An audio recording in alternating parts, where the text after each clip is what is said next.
Hello दोस्तों, साथी classes Nimbada के यूट्यूब चैनल पर आपका स्वागत है। और दोस्तों, आज मैं पढ़ाने जा रहा हूँ ब्रिटिश ईस्ट इंडिया कंपनी और राजपूत राज्यों के साथ संधियां। दोस्तों, ये टॉपिक जो है इसमें से आरएस 2016 में भी प्रश्न आया हुआ है, 2018 में भी प्रश्न आया हुआ है, एचएम के पेपर में भी प्रश्न आया हुआ है। तो ये टॉपिक जो है बहुत ही ज्यादा इंपोर्टेंट टॉपिक है। तो देखते हैं ब्रिटिश ईस्ट इंडिया कंपनी और राजपूत राज्यों के साथ संधियां। तो राजपूतों को जो है ब्रिटिश ईस्ट इंडिया कंपनी के साथ सहायक संधियां करने की जरूरत ही क्यों पड़ी? इसके लिए कारण है प्रथम मराठों का हस्तक्षेप। मराठों का हस्तक्षेप मराठों का हस्तक्षेप मराठों का हस्तक्षेप मराठों के हस्तक्षेप में केवल और केवल हम जयपुर पर भी प्रकाश डालें तो जयपुर का एक उत्तराधिकारी संघर्ष होता है, जिसमें कि एक तरफ रहता है ईश्वर सिंह और एक तरफ रहता है माधो सिंह। ईश्वर सिंह और माधो सिंह। ईश्वर सिंह और माधो सिंह।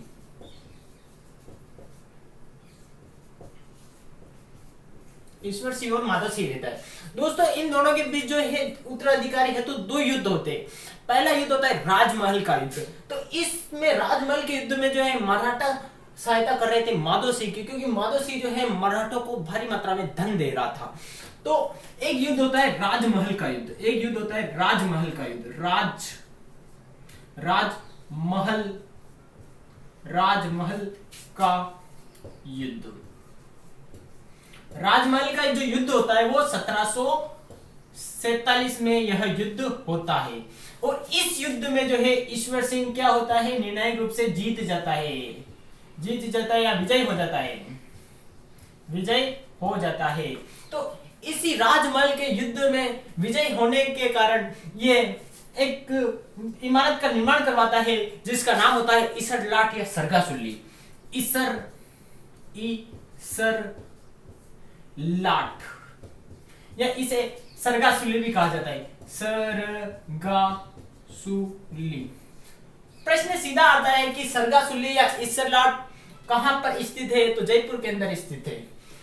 ठीक है। और इसके बाद दूसरा युद्ध होता है जिसका नाम होता है बगरू का युद्ध। कौन सा युद्ध होता है दोस्तों? बगरू का युद्ध। बगरू का युद्ध। यह युद्ध जो होता है वो 1748 में होता है। 1748 में होता है। इस युद्ध में जो है ईश्वर सिंह जो है विजय हो जाते हैं, परंतु बगरू का युद्ध होता है जिसमें मल्हारराव होलकर जो है माधव सिंह का साथ देते हैं और मराठे के सहयोग से जो है यह युद्ध, बगरू का युद्ध, कौन? माधव सिंह जीत जाते हैं, यानी कि माधव सिंह हो जाते हैं विजयी। माधव सिंह जो है इस युद्ध में जो क्या हो जाते हैं, विजय हो जाते हैं। विजय होने के बाद जो है इस युद्ध में विजय होने के बाद ईश्वर सिंह पर जो है भारी मात्रा में जो है पैसे की मांग की जाती है, जिसके मराठों द्वारा, जिसके कारण जो ईश्वर सिंह जो है इसी इसराट या सरगासुल्ली से कूदकर आत्महत्या कर लेता है। ठीक है। तो प्रश्न सीधा आता है कि सरगासुल्ली या इसराट से कौन सा व्यक्ति मराठों के दबाव में आकर आत्महत्या की थी? तो इसका सही आंसर हो जाएगा ईश्वर सिंह ने, क्योंकि ईश्वर सिंह पर जो है भारी हर्जाना थोप दिया था। इसके बाद दूसरा कारण बढ़ेंगे पिंडारियों की लूट खसोट। पिंडारियों की लूट खसोट और राजपूतों के आंतरिक मामलों में हस्तक्षेप। तो पिंडारियों के उस समय नेता कौन कौन थे? एक तो था करीम खां, वसील मोहम्मद, चित्तू और अमीर खां पिंडारी। और अमीर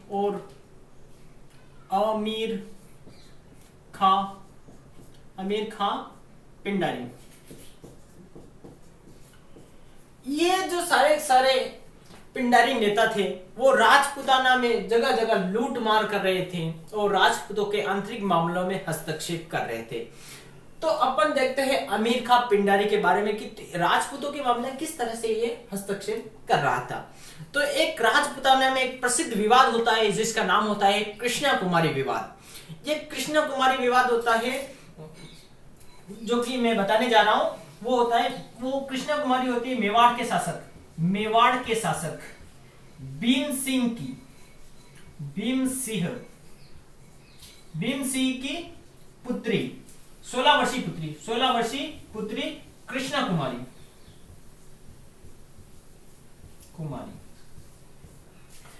कृष्णा कुमारी का जो नारियल बेचा जाता है वो जोधपुर के शासक भीम सिंह के साथ, यानी कि सगाई कर दी जाती है जोधपुर के शासक भीम सिंह के साथ। जोधपुर के शासक भीम सिंह के साथ जो है कृष्णा का नारियल बेचा जाता है और उनकी सगाई तय कर दी जाती है।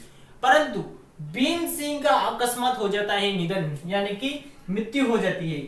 तो यही मेवाड़ के शासक भीम सिंह जो है अपनी पुत्री का नारियल जो है कहां पर भेज देते हैं, जयपुर भेज देते हैं। कहां पर भेज देते हैं दोस्तों? जयपुर जो है भेज देते हैं। किसको? तो उस समय जयपुर का शासक होता है जगत सिंह द्वितीय। जगत सिंह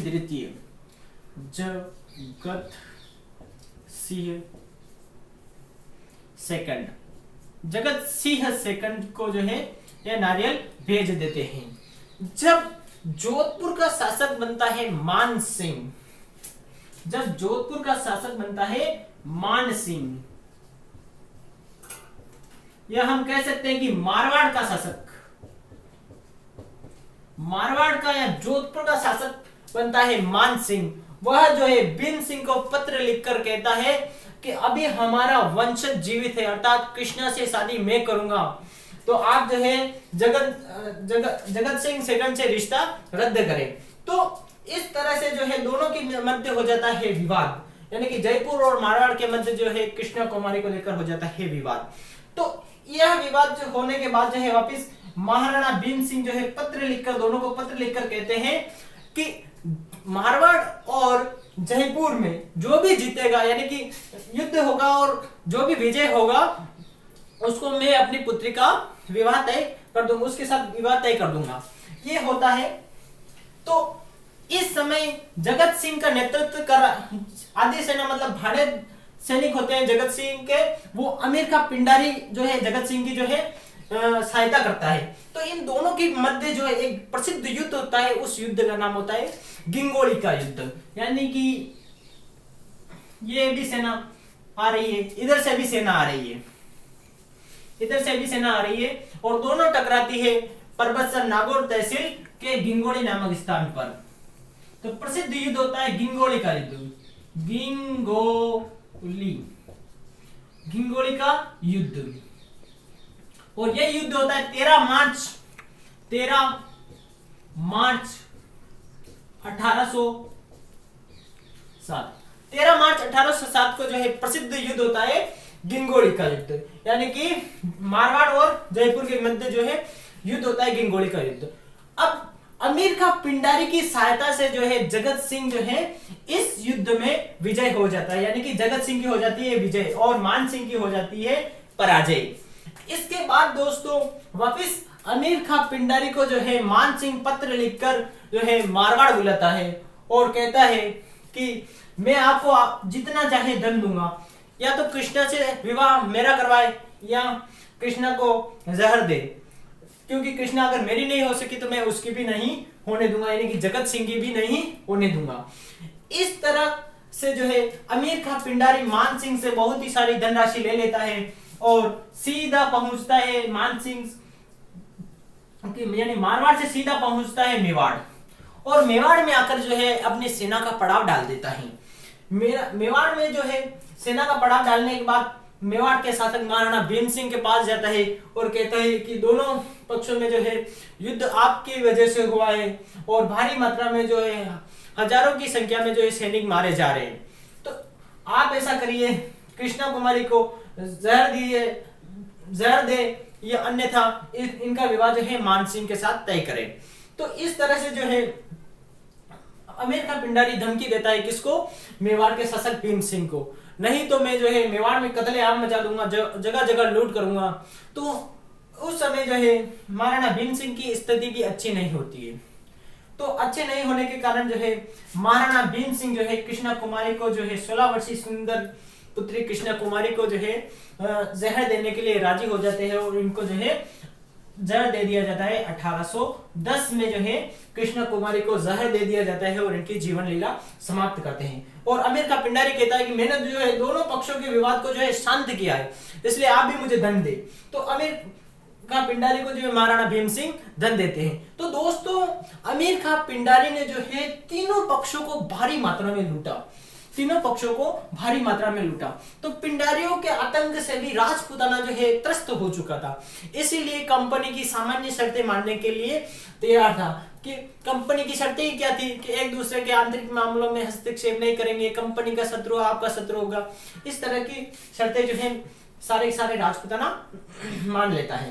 इसके बाद शासक और सामंतों के झगड़े। तीसरा पॉइंट है शासक और सामंत, शासक और सामंत के झगड़े। शासक और सामंतों के झगड़े क्या, शासक को लगान नहीं चुका रहे थे सामंत, अपने सामंत जो है अपनी रियासत में सर्वा थे, जिसके कारण जो है लगान भी शासक के पास समय पर पहुंच नहीं पा रही थी, जिसके कारण आपसी झगड़े हो रहे थे इनके। तो इन कारणों से जो है ब्रिटिश ईस्ट इंडिया कंपनी की तरफ राजपूताना आकर्षित होता है। तो सर्वप्रथम बात करें कि राजपूताना में जो है सहायक संधि करने हेतु भेजे गए कौन, पहले सहायक संधि किस किसने की। तो अपन ने क्या पढ़ा था कि मराठों का हस्तक्षेप, ईश्वर सिंह और माधव सिंह के बीच एक युद्ध होता है जिसका नाम होता है, पहला युद्ध होता है जिसका नाम होता है राजमहल का युद्ध। राजमहल के युद्ध में जो है युद्ध होता है 1747 में, और इस युद्ध में जो है कौन जीत जाता है, ईश्वर सिंह जीत जाता है। और क्या बनाता है, सरगासुल्ली या इसडलाट बनवाता है, सरगासुल्ली और इसडलाट बनवाता है। तो दोस्तों वापिस दूसरा युद्ध होता है बगरू का युद्ध, जिससे कि मल्लाराव होलकर जो है की सहायता से माधव सिंह जीत जाता है और वापिस जो है ईश्वर सिंह पर जो है भारी लगान जो है या जुर्माना तय कर दिया जाता है, जिसके कारण जो ईश्वर सरगासुल्ली इसडलाट से कूदकर आत्महत्या कर लेता है। इसके बाद अपन ने पढ़ा था पिंडारियों की लूट खसोट। पिंडारियों में नेता कौन कौन से थे, तो करीम खां, वसील मोहम्मद, चित्तू और अमीर खां पिंडारी। तो अपन ने देखा था कि अमीर खां पिंडारी ने इस तरह से किया था कि भाई मेवाड़ का एक प्रचलित विवाद होता है जिसे कृष्ण कुमारी विवाद कहा जाता है। तो शादी तय कर दी जाती है जोधपुर के शासक भीम सिंह के साथ, परंतु भीम सिंह की मृत्यु होने के बाद वापस यही नारियल जो है भेज दिया जाता है जगत सिंह के पास। तो नया शासक बनता है मान सिंह क्या करता है, विरोध करता है, और विरोध करने के बाद ये वापस कहलवा देता है कि भाई मारवाड़ और जयपुर में जो भी जीतेगा वो मेरी पुत्री का उससे विवाह कर दूंगा। तो 13 मार्च 1807 को जो है प्रसिद्ध युद्ध होता है गिंगोली का युद्ध।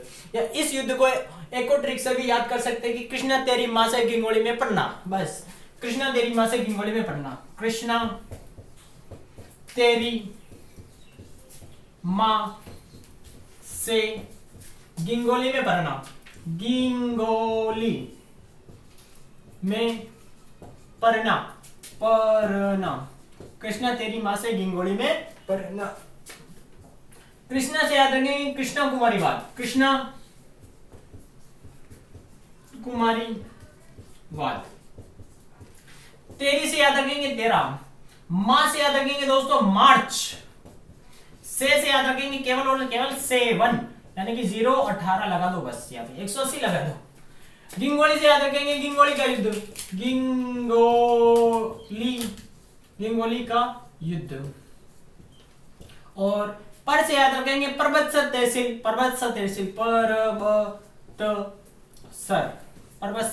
तहसील नागौर, ना से याद रखेंगे नागौर। तो दोस्तों कृष्णा कुमारी को लेकर जो युद्ध होता है वो परबतसर तहसील नागौर में होता है। कौन सा युद्ध होता है, गिंगोली का युद्ध। कब होता है, 13 मार्च 1807 को होता है, और किसको लेकर, तो कृष्णा कुमारी को लेकर। तो इस तरह तीनों पक्षों को भारी मात्रा में कौन लूट रहा था, अमीर खां पिंडारी लूट रहा था। और उसके बाद अपन ने पढ़ा था शासक और सामंतों के झगड़े। शासक और सामंतों के झगड़ा में हमने देखा था कि शासक जो है लगान की उम्मीद कर रहे थे, तो सामंत जो है अपनी रियासतें भी सर्वा थे, वो उनको कुछ लगान चुकाने की पड़ी नहीं थी। तो इस तरह से जो है कंपनी की तरफ आकर्षित होते हैं कौन, राजपूताना। तो ब्रिटिश ईस्ट इंडिया कंपनी जो है के साथ सर्वप्रथम जो संधि करता है 1803 के लगभग संधियां होती है। तो सर्वप्रथम संधि करता है सितंबर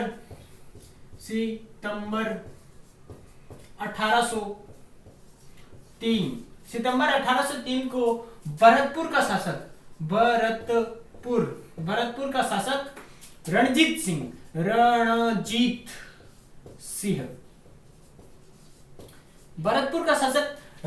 सिंह संधि करता है, परंतु उसके बाद वापिस शासन करता है नवंबर 1803। भरतपुर के बाद अलवर शासक करे,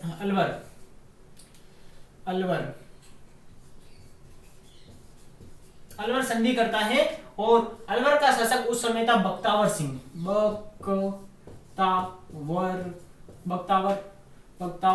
सिंह। और इसके बाद जो है बहुत सारे रियासतों के शासकों ने जो है संधि की थी, परंतु एक अधिकारी आता है जॉर्ज बालो नामक का अधिकारी आने के बाद जो है संधियां सारी क्या कर देता है, निरस्त कर देता है। भरतपुर और अलवर के साथ संधि रखता है थोड़े दिनों के लिए और वापिस ये भी निरस्त कर देता है। जॉर्ज बालो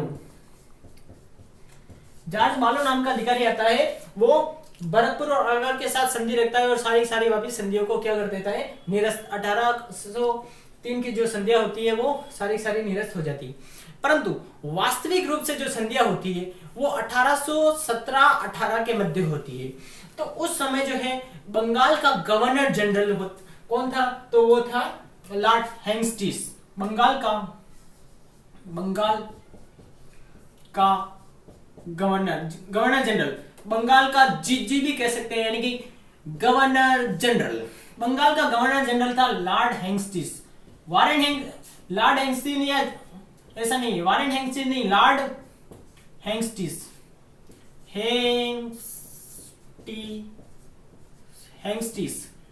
हेस्टिंग्स। यह बंगाल का गवर्नर जनरल रहता है 1813 से लगाकर 1823 तक जो है लॉर्ड हेस्टिंग्स गवर्नर जनरल रहता है। एक और है लॉर्ड हेस्टिंग्स नहीं, वारेन हेस्टिंग्स।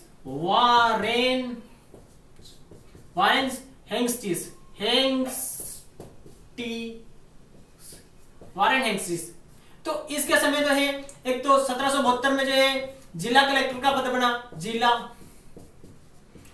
कलेक्टर पद बना, ठीक है। और रिंग फेंस की नीति अपनाई इसने। RS 2016 में प्रश्न सीधा आया था कि रिंग फेंस की नीति किसने अपनाई थी, तो वारेन हेस्टिंग्स ने अपनाई थी, लॉर्ड हेस्टिंग्स ने नहीं। रिंग फेंस नीति ये आया था RS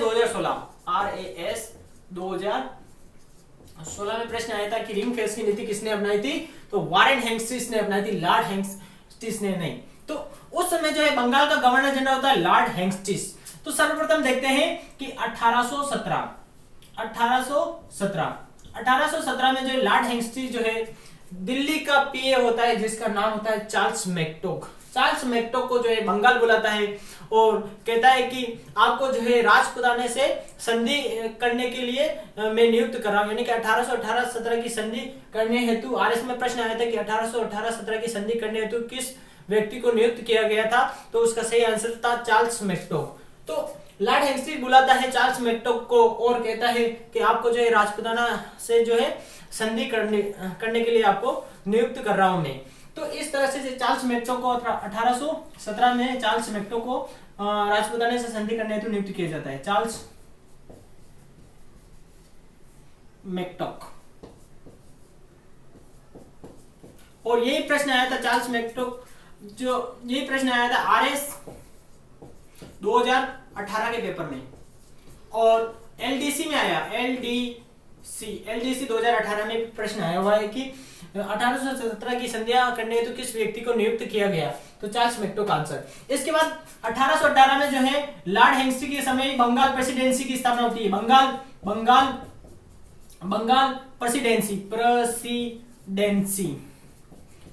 प्रेसिडेंसी की स्थापना की जाती है। 1820 में इन्हीं के शासन, लॉर्ड हेंस्टी के शासनकाल में 1820 में जो है मद्रास का गवर्नर होता है। मद्रास का गवर्नर, केवल गवर्नर जी, मद्रास का गवर्नर होता है मुनरो जो है कैप्टन, मुनरो जो है एक कैप्टन होता है, कैप्टन रीड की सहायता से रेतवाड़ी व्यवस्था लागू होती है। रेयतवाड़ी व्यवस्था लागू करता है। रेतवाड़ी व्यवस्था लागू करता है। 1823 में, इन्हीं के कार्यकाल में 1823 में एक प्रसिद्ध संधि होती है जिसका नाम होता है सुगोली की संधि। 1823 में सुगोली की संधि। भारत और नेपाल के बीच जो युद्ध होता है ये 1815-16 के लगभग होता है, परंतु जो है वो केवल संधि थी, लेकिन इसके जो है बाद में जो शांति प्रिय संधि के रूप में कन्वर्ट कर दिया जाता है। 1823 में सुगोली की संधि होती है, ठीक है, और ये शांति संधि के रूप में 1823 में जो है इनको परिवर्तित कर दिया जाता है। तो अब इन्हीं के ऊपर यानी कि 1813 से लगाकर 23 तक जो है इन्होंने बंगाल के गवर्नर के रूप में कार्य किया था। तो एक व्यक्ति था, तो इनके कार्यकाल के ऊपर एक पुस्तक लिखी गई थी कि Lord Hastings of the Indian state, Lord Hastings and the Indian state.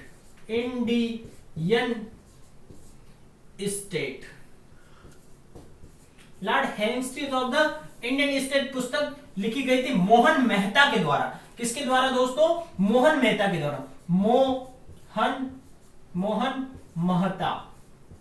Mohan Mehta के द्वारा जो है Lord Hastings of the Indian state पुस्तक लिखी गई थी। और यही प्रश्न आया था कांस्टेबल 2018 के पेपर में प्रश्न आया था कि Lord Hastings of the Indian state पुस्तक किसने लिखी? तो ये लिखी थी मोहन मेहता के द्वारा। मोहन मेहता के द्वारा जो है पुस्तक लिखी गई थी। तो चार्ल्स मेक्टो को जो है राजपूताना रियासतों के साथ संधि करने हेतु नियुक्त किया जाता है। उसके बारे में हम वापस एक बार रिवाइज करके आगे बढ़ेंगे। तो मैंने क्या पढ़ा था कि भाई सितंबर 1803 को जो है भरतपुर के साथ संधि होती है सर्वप्रथम 1803 में, और उस समय भरतपुर का शासक कौन था? रणजीत सिंह था। इसके बाद मैंने कहा कि नवंबर 1803 को अलवर संधि करता है और अलवर का शासक